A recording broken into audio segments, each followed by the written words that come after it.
In a village nestled deep in the heart of Africa, there lived a blind girl named Adama. She dwelt with her mother, Nala, and her younger sister, Nia, in a small hut on the outskirts of the village. Adama had been blind since birth, a fact that weighed heavily on Nala's heart. Nala, consumed by her own troubles and the burden of providing for her family, often overlooked Adama's needs. She would spend her days tending to the crops in the fields, leaving Adama and Nia to fend for themselves.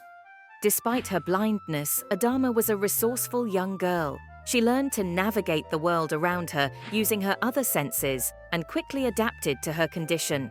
Nala, preoccupied with her own worries, rarely had time to cook or clean for her daughters.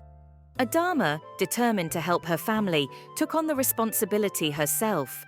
She would gather firewood from the nearby forest, fetch water from the stream, and cook meals for her family. One day, while Nala was away at the market, Adama overheard a conversation between Nia and a neighbor. Nia boasted about a shiny necklace she had found in the forest and how she planned to sell it at the market for a hefty sum.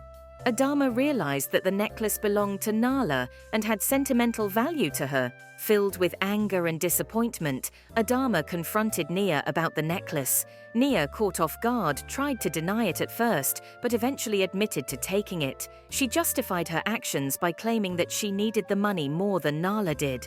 Heartbroken by her sister's betrayal, Adama decided to leave her village in search of a better life. She had heard tales of a wise old man who lived in a distant village and possessed the power to restore sight to the blind. Determined to see the world for herself, Adama embarked on a journey into the unknown. Adama traveled for many days, facing numerous challenges along the way. She traversed dense forests, crossed treacherous rivers, and braved harsh deserts. Despite her blindness, Adama's other senses guided her, and she never lost hope. One evening, as Adama rested by a campfire, she heard the sound of footsteps approaching. She tensed, ready to defend herself, but the person who emerged from the darkness was an old woman.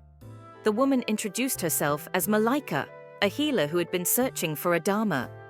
Malaika explained that she had been visited in a dream by a young girl who was in need of her help. She had been guided to Adama by a higher power and offered to accompany her on her journey. As they traveled together, Malaika shared stories of her own life and the challenges she had faced. She spoke of loss, betrayal, and redemption, and Adama found solace in her words. She realized that her journey was not just about restoring her sight, but also about finding inner peace and forgiveness. When they finally reached the village of the wise old man, Adama was filled with anticipation. The old man welcomed her warmly and performed a ritual that restored her sight. Adama blinked in disbelief as the world around her came into focus for the first time.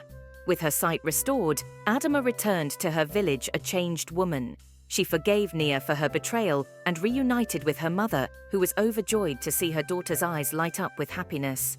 Adama used her newfound gift to help others in need, becoming a beacon of hope and inspiration in her community.